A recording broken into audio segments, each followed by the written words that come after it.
Today, we're back at Para Hills Vet Clinic to learn about pensioner pets with Dr. Mike. So today, Dr. Mike, we wanted to know more about senior pets, and today we have Tammy, who is a senior pet. Yeah, she certainly is, and I tell you what, she's a fantastic example of an older dog, and I hope I'm looking as good as she does when I'm that age. She's a good dog.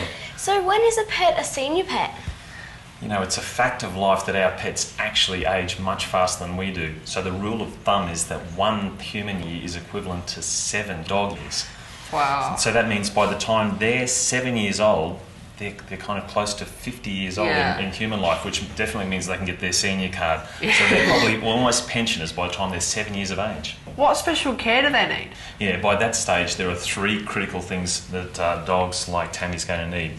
Number 1, as they get older, everything starts to slow down. Their metabolism starts to slow down. They don't exercise as much, so it's really easy to put on weight. In Tammy's situation here, she's fantastic. I can still feel her ribs, waist's there, and there's no fat at the base of her tail.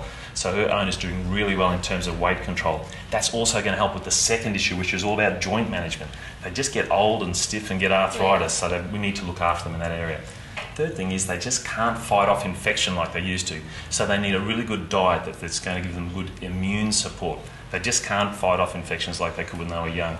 Okay. So what should we be feeding an older pet? You know, I think that in this area, it's absolutely critical to use a diet that's specially designed for senior pets. It's great that WellPet make a range like Holistic Select, specifically designed for older pets. And it addresses the 3 key areas that we've just talked about. Helps with their weight control because it's got 30% fewer calories than like a typical adult diet. Yeah. It's also got prebiotics and probiotics. They sound pretty good for you, don't they? Yeah, definitely. And what they do is stimulate the immune system. You know, the thought is that basically the immunity comes from the inside out. So by feeding a better diet, we're actually supporting them in 3 key ways. Can feeding our pets better actually make them live longer? That's a tricky question, but I think amazingly yes. Basically, as they get into their older years, like when you think about their senior years, it's when they need the most support. And I think a premium food like this is going to really help just support them through those difficult years. Oh, that's great. Thanks, Dr. Mike. And thanks, Tammy. Yes. Thanks, Tam. Thanks, Tammy.